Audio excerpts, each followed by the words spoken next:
We do two different types of implants. The mini implants are unique in that you can replace them within a few weeks. So you can do a surgical procedure, and you can do 2, 3, 4, as many as you want.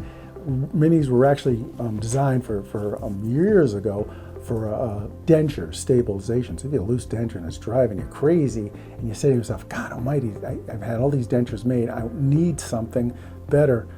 A lower denture, you can put 4 mini implants in there and you're done. And you have, within one appointment, you have the surgery done, the denture realigned, if it's a relatively newer denture. If the denture is old, you probably have to do a new denture on it, but it's a wonderful procedure for that. But the minis are great, and they just help thousands of people get some teeth back. It's a wonderful procedure.